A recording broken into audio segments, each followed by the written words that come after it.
Énorme nouveauté avec un modèle qui va vraiment changer ta manière de travailler. Évidemment, tu n'as pas pu le louper, je parle d'Opus 4.5 qui est un modèle qui a déjà explosé le milieu du développement. Et dans cette vidéo, comme à mon habitude, on va tester des prompts comme ceci pour venir faire des refactors dans l'Umail. Donc des nouveaux prompts, des nouvelles features que j'ai trouvées compliquées, de résolution de bugs et de refactor de code comme ceci. J'ai déjà tout préparé. On va tout tester dans cette vidéo et en plus de ça, on va venir review les différents tweets et informations que j'ai pu trouver sur Internet. Donc je te propose de commencer tout de suite avec le lancement du premier prompt dans Cursor et après on va tout de suite parler des tweets. Donc je vais copier ce prompt, on va se retrouver dans Cursor, dans le Agent mode comme ceci. Et on va pouvoir ouvrir un nouvel agent. Donc normalement je suis bien dans Main. J'ai commit les différents changements et je viens coller tout ça. Et on va tout de suite expliquer un peu ce qui va se passer. Pour l'instant, j'ai un dashboard comme ceci, mais dans ce dashboard, j'affiche pas beaucoup d'informations sur le unsubscribe. Tu peux voir qu'ici, on a quelques informations, des petits graphiques, des trucs très intéressants que j'ai déjà refactor, mais on n'a pas d'informations sur le unsubscribe, pourquoi les gens unsubscribe, etc., comme on peut le voir juste ici. On va venir créer une route /stat/unsubscribe qui nous donne des informations sur les unsubscribe.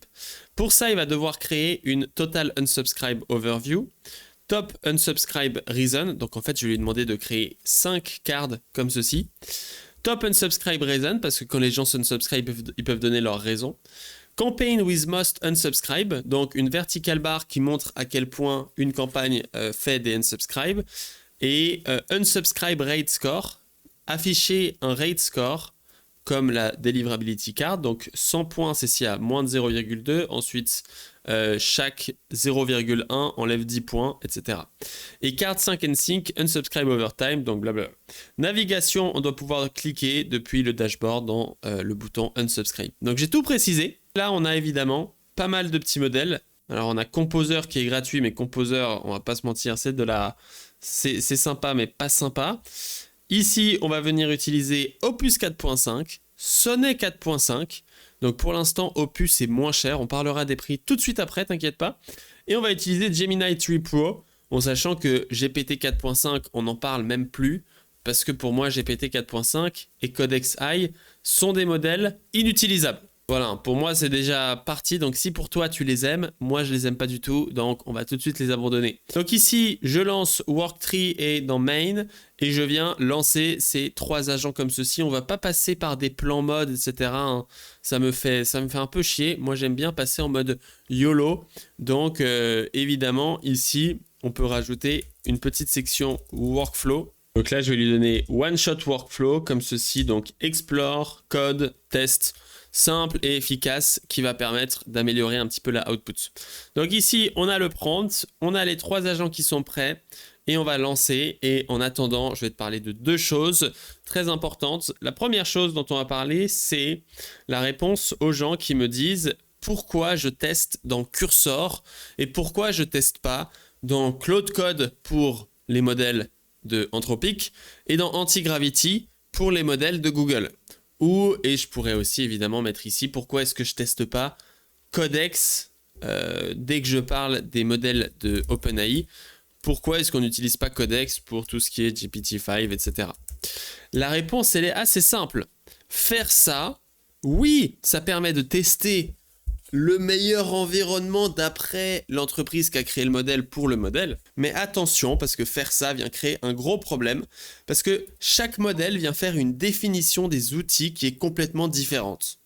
Résultat, ils ne vont pas utiliser les mêmes outils et ils ne vont pas les utiliser dans le même ordre. On ne compare plus leur modèle, mais leur software. C'est pour ça que Cursor est assez intéressant, parce qu'il utilise les modèles dans le même software, avec les mêmes configs, avec les mêmes paramètres, tout qui est similaire. Système prompt différent, donc les instructions initiales de l'IA, l'objectif de l'IA va être différent.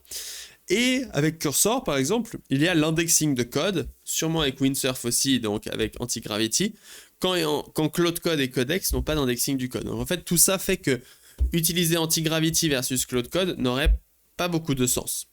Ça, c'est pour la petite réponse à ces questions. On va voir si les modèles s'en sortent. Donc on a ici les 3 modèles qui sont en train de travailler. Il y a Sonnet qui est déjà en train de coder. Opus est déjà en train de coder aussi. Bref, on va voir ce que ça donne. Et en attendant, on va voir quelques petites informations sur ce modèle. Donc, il y a pas mal de tweets assez encourageants. Donc ici, Ben Davis, qui est le pote de Théo, qui dit 4.5 Opus, c'est le premier modèle à faire 100% sur le Svelte Bench. Donc, ce modèle est, d'après lui, très bien. Aussi, ici, il nous dit Opus 4.5 a fait exactement 6 changements pour résoudre une issue. Tout était parfait et good. Et on va parler de 2 choses maintenant. Du pricing qui a changé et des benchmarks. Donc dans les benchmarks, on peut voir un des benchmarks les plus importants, c'est Agentic Coding SWE Bench Verified. SWE, ça va être à quel point un modèle est capable d'utiliser le bon outil au bon moment. On peut voir que Sonnet était déjà meilleur que Gemini 3 Pro, mais là, Opus a augmenté encore de à peu près 4%, 3-4%, et ce qui en fait le meilleur modèle au monde maintenant sur l'utilisation d'outils, comme on peut le voir juste ici. Même Codex Max, qui est le modèle le plus bullshit qu'on peut trouver sur Internet, n'est pas au niveau. Ensuite, Agentic Terminal Coding, comme ceci, la même chose, il est bien meilleur. Agentic Tool Use, donc là c'était un peu le truc que je disais avant. On est aussi sur un modèle qui est un tout petit peu meilleur que Sonnet, un tout petit peu meilleur que Gemini 3 Pro, comme on peut le voir juste ici. Et en général, on peut voir juste ici que sur tout ce qui est du code, computer use, etc., le modèle est meilleur. Après, sur les trucs multilingual, graduate level reasoning, bon, là, il n'est pas le top du top, mais nous, on s'en fout parce qu'on veut coder avec ce modèle, on veut juste coder. C'est tout ce qu'on veut. On a aussi un changement des prix. Donc ça, ce tweet-là est très, très intéressant. Pour les Cloud Code User, l'accès à Opus 4.5 supprime les Opus spécifiques CAPS. Qu'est-ce que ça veut dire? Ça veut dire qu'avant, quand on allait dans les settings de l'ami Anthropic, donc je te l'affiche juste ici, on peut voir que dans les settings, maintenant ça nous dit, on a augmenté les limites pour Opus, tu peux utiliser Opus 4.5 avec les limites en général, et donc à la place ils ont rajouté un Sonnet Only. Alors je sais pas ce que ça veut dire, c'est un peu compliqué toujours cette histoire, mais là on a la session, et on a toujours la weekly limit juste ici, on peut voir qu'elle a été reset. Donc sûrement qu'ils ont reset toutes les weekly limits pour le nouveau modèle. Et donc maintenant il n'y a plus de limite de Opus, ce qui en fait un énorme argument encore une fois pour utiliser Claude Code, parce que Claude Code c'est de loin l'outil qui va coûter le moins cher. On testera à la fin de cette vidéo sur les prochaines features d'utiliser Opus pour réaliser ces tâches, pour voir combien de pourcents ça nous mange en une session. Ok. Donc très intéressant. Dans les autres tweets qu'on a pu voir juste ici, le Software Engineer, on peut voir une amélioration. Alors attention ici le grade qui est de 70 à 92. Hein. Le front-end, donc moi ces tweets-là ils me saoulent. Et toi aussi je pense qu'ils te saoulent, ça saoule tout le monde. Oui, il est super, il a fait un site de con avec des petites couleurs, d'enfants. C'est sympa, bravo. Gemini 3 avait fait le même site horrible avec des couleurs de con que personne n'a envie d'utiliser sauf ta grand-mère. Bref, on a compris, super. Ici aussi, quelques tests intéressants. Donc ce post-là est beaucoup plus intéressant. Opus est cheaper de Sonnet car il est beaucoup plus efficient dans les token solution finding. Mon expérience, c'est que c'est beaucoup plus efficace. Donc voilà un tweet aussi très intéressant. Et on va avoir le fait que apparemment le Opus 4.5 est 60% plus cher que Sonnet, mais il peut utiliser jusqu'à 76% moins de tokens pour la même feature, ce qui pourrait en faire un modèle moins cher que Sonnet dans l'utilisation de tokens qu'on a juste ici, comme on peut le voir juste ici. Tchouk. Voir ce que ça donne, les amis. Donc on a vu tout ça, c'est sympa. Je pense que je t'ai donné toutes les informations et maintenant on va passer sur les tests. On peut voir ici qu'il est tout de suite parti en vrille, tous les modèles veulent nous modifier des trucs, on va cancel ça. On peut voir qu'on a quand même des résultats ici qui semblent assez spéciaux. Alors, on va couper ça. Alors, je sais pas quoi en penser ici. Est-ce qu'on est prêt de voir le résultat de ce test? Moi, j'ai très peur. J'ai très peur de voir le résultat du test. On a 130 lignes qui ont été rajoutées pour Opus 4.5, ce qui paraît quand même délirant. 1125 lignes pour Sonnet, ce qui paraît plutôt logique.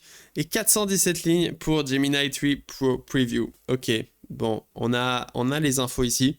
On va d'abord commencer par Sonnet, qui va être pour moi la référence en général. Donc on va appliquer... Donc là, on a créé tous ces petits fichiers. On peut voir ici qu'il y a tous les fichiers qui ont été créés. Donc il a principalement créé tous les fichiers qu'on a juste ici. Si on regarde où est-ce qu'il les a créés, il les a créés dans stat/unsubscribe, ce qui est pas mal. Et on a quelques petites erreurs d'import. Ok, parce que c'est un default export, donc ça c'est une très grosse bêtise de ma part, c'est pas très grave. On va aller ici dans le petites applications. On peut voir qu'il a fait des erreurs d'import. Alors ça arrive très souvent dès qu'on lui laisse pas utiliser, comme je l'ai fait ici, il n'a pas eu le droit d'utiliser ESLint et tous ces trucs. Donc ici on a ça et normalement on doit pouvoir cliquer sur ce lien. Donc déjà ça a marché. Donc là, quand on clique ici, ça doit nous diriger sur une page de Unsubscribe Stats. Et ça marche pas mal bien, hein. Alors ici, je lui avais dit un vertical chart, je suis pas sûr d'avoir le truc. Mais là, Unsubscribe Overtime, ça marche bien. Unsubscribe Rate Score, on peut voir que je suis à 10%, ce qui est immense. Et ici, j'ai les différentes informations qui sont quand même pas mal.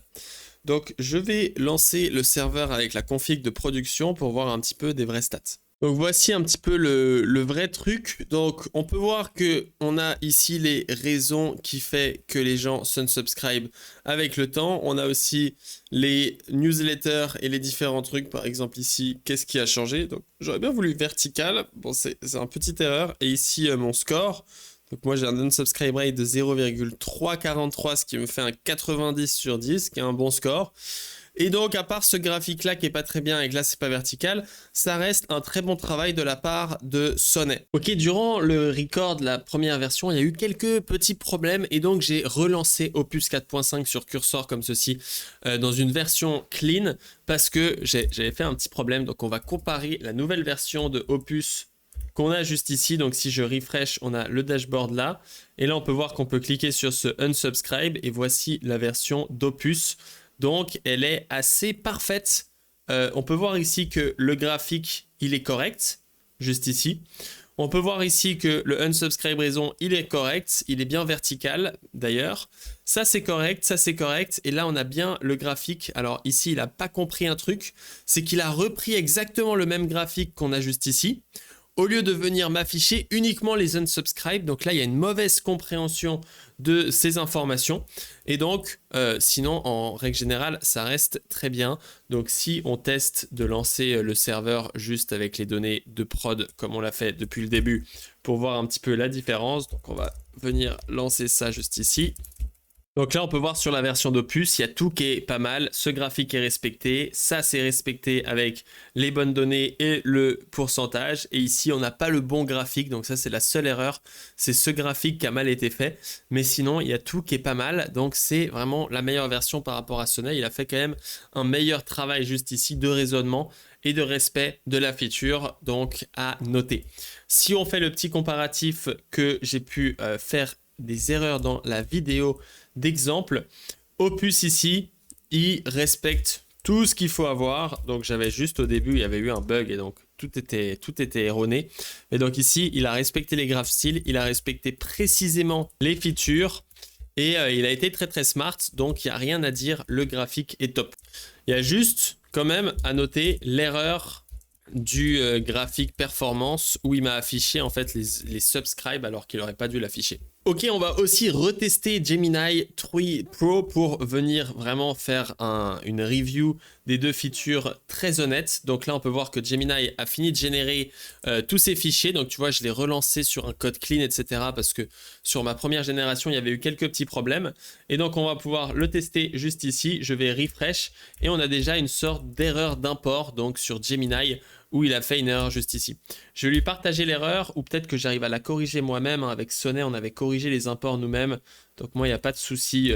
S'ils font des petites erreurs d'import, je les corrige manuellement. Pour moi, c'est chiant, mais c'est pas non plus très grave. Donc ici, Voilà, est-ce que j'arrive? Donc il y a juste le get org id by slug qui n'existe pas. Je sais pas trop qu'est-ce que c'est cette histoire. On veut voir qu'ici, dans cette page, il nous a fait une erreur fondamentale de logique, cette fois, où il m'a créé une fonction qui n'existe pas.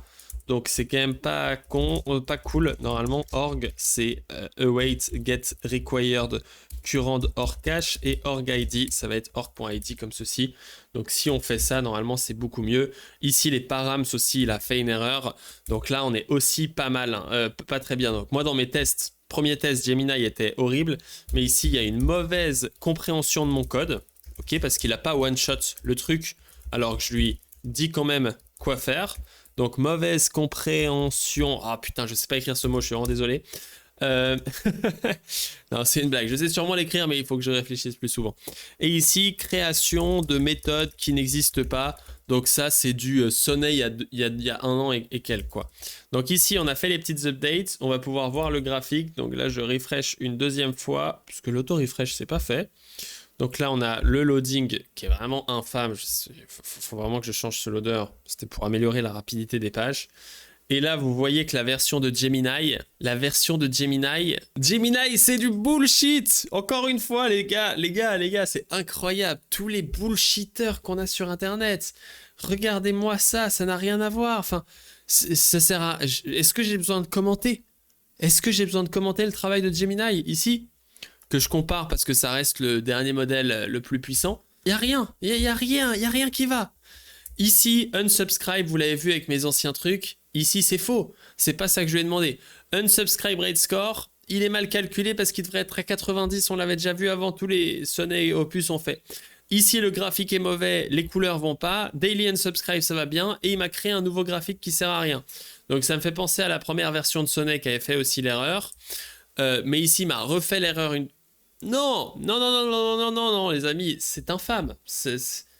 Mauvaise compréhension, mauvais graphique. Donc là, on a clairement des mauvais graphiques et non-respect de ce que j'ai dit. Voilà, c'est tout ce que j'ai à dire. Il n'y a pas d'autres commentaires. Bon, vous savez quoi? Surprise, juste pour le fun, je vais rajouter ici Opus 4.5 avec Claude Code pour voir ce que ça donne. Ok, donc Claude Opus vient de terminer sur Claude Code et pas sur Cursor, comme vous m'avez demandé aussi. Donc ici, je vais me reconnecter et on va voir ce que ça donne. Donc la dernière version qu'on fait juste ici pour cet exemple. Et donc voici l'interface de Claude Code. Est-ce qu'on est prêt pour voir ce que ça donne? Donc il a fait le bon paf. Le graphique ici, il est correct. Bonne utilisation des dashboards comme on peut voir juste ici. Unsubscribe rate score, c'est juste. Ici, on a exactement les campagnes qui ont eu le plus d'unsubscribe dans la session. Donc ça fonctionne parfaitement. Donc ici, je suis au Vietnam, c'était pas une bonne campagne. Et ici, on a le nombre de subscribe par jour comme ceci avec un graphique avec 32 average par day. C'est parfait. Claude Code est une masterclass, les amis. Et là, vous avez la preuve. Claude Opus sur Cursor, c'est pas top. Claude Opus sur Claude Code, c'est instantanément, fantastiquement génial de la mort qui tue. Qu'on a juste ici avec Opus 4.5 et Claude Code. Alors je propose que pour la suite de la vidéo, alors déjà que cette vidéo dure longtemps, on va changer la manière de faire et on va comparer Sonnet et Opus directement sur Claude Code et on enlève Gemini. Vous avez vu dans mes vidéos ou autres, Gemini il est pas mauvais, mais en vrai il est mauvais. Ok, en vrai il est pas bon. Donc abandonnez-le. Ça sert à rien de se battre, Gemini, c'était sympa de t'avoir rencontré, mais on va arrêter de te comparer parce que t'es pas une flèche, t'es pas mauvais, mais t'es pas une flèche. Donc c'est ciao. Ok, donc moi la version de Claude Code ici, elle est correcte, je vais venir la merger directement, on va commit, et je vais la merger sur main, et comme ça on va pouvoir tester la deuxième chose. Bon, j'y comprends plus rien à cette interface, on va créer un nouvel agent, et je sais pas pourquoi maintenant l'agent il est passé à gauche. J'y comprends mais rien. Cursor, vous êtes de pire. Chaque jour, c'est pire. Mais même chaque minute de la journée, c'est pire. Donc là, ce qu'on va faire, en fait, c'est tout simplement prendre n'importe quel modèle comme ceci, où on va utiliser Sonnet. En fait, c'est pas très grave. Et on va lancer 2 fois avec juste un prompt dit salut. Et en fait, quand on fait ça, ça lance des work trees. Et on peut voir qu'une fois que les worktrees sont créés comme ceci, donc là tu vois que ça charge, je peux venir faire normalement Open Terminal in Worktree ou Copy Worktree Path. Donc comme ça ensuite je peux aller ici sur Ghosty, faire CD dans le Worktree. Et là la même chose, on fait Copy Worktree Path. Et là on fait CD dans le Worktree. Et là du coup tu vois que j'ai deux sessions que je peux lancer.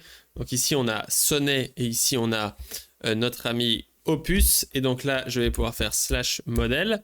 On choisit le modèle Opus. Et ici /modèle, je choisis le modèle IQ comme ceci. On va faire le deuxième prompt qui est celui de fix bug.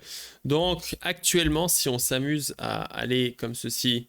Petite pause pour te dire qu'en allant sur le lien mlv.sh/ai, tu peux accéder à une masterclass gratuite Claude Code, mais pas que. Tu vas aussi pouvoir accéder à mon CLI qui contient toutes mes commandes, donc je les montre juste ici, mais tu vas avoir mes agents, mes commandes, mes hooks, mes output styles et toute ma configuration pour utiliser Claude Code comme un pro. Et tu vas aussi accéder à une formation, comme tu peux le voir juste ici, avec un petit sourdage et pas mal de leçons juste ici, conductor, masterclass, etc., etc. Tu vas pouvoir y accéder pour, par exemple, comprendre comment fonctionnent les agents. Pour ça, on va créer un agent, etc. Tu vas pouvoir accéder à toute cette formation totalement gratuitement en allant sur mlv.sh/ai. C'est une formation faite pour les développeurs qui veulent coder plus efficacement avec l'IA. On se retrouve là-bas. Dans une newsletter, on peut voir que quand je fais @name, ça m'affiche 2 fois name comme ceci.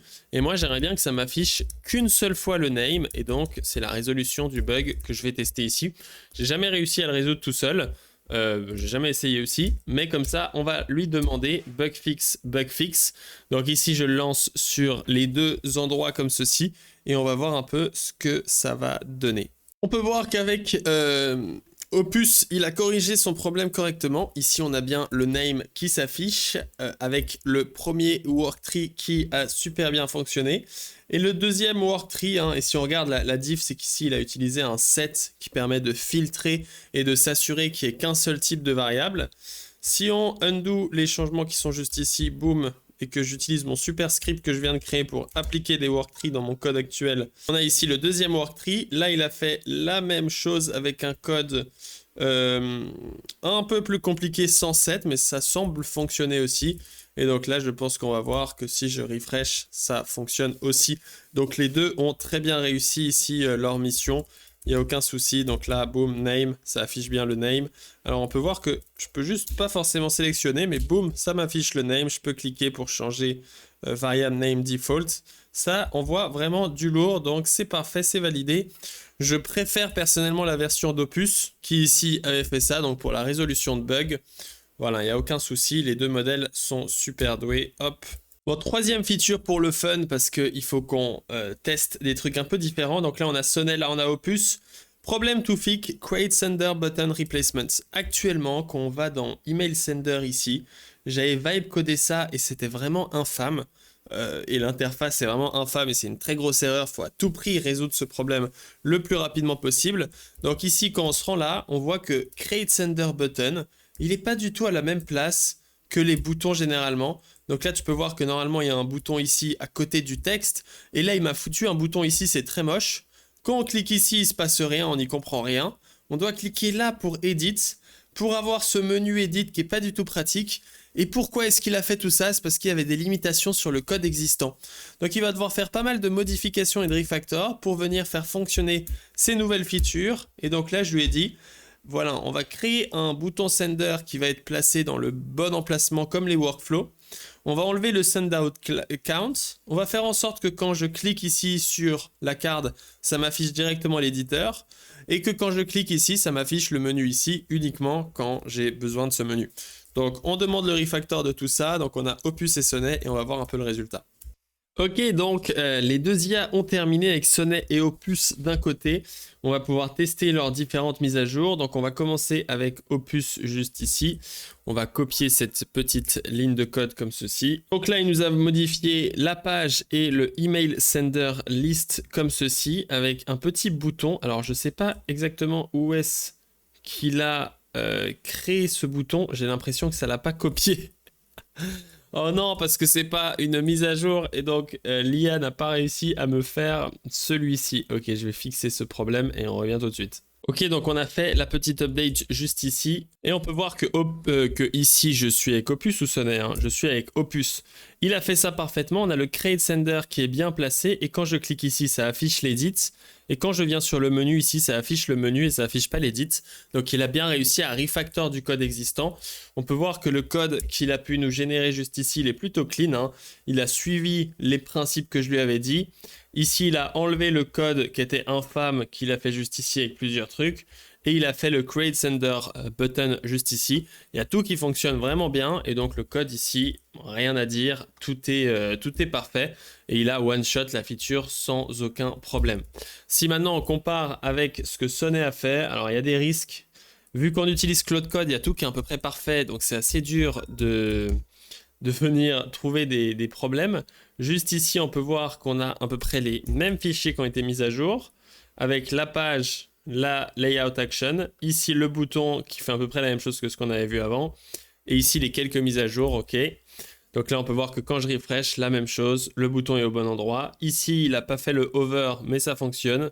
Et là, je peux cliquer sur point, point, point pour venir edit. Donc ça fonctionne tout pareil. Tout est super bon. Alors évidemment, on peut tester aussi de créer comme ceci pour voir si ça fonctionne. Alors là, c'est pas super joli quand il y en a deux, mais ça fonctionne toujours. On peut set as default. Alors non, là, il y a un petit bug, hein. Quand je fais le set as default, ça m'affiche aussi la dialogue.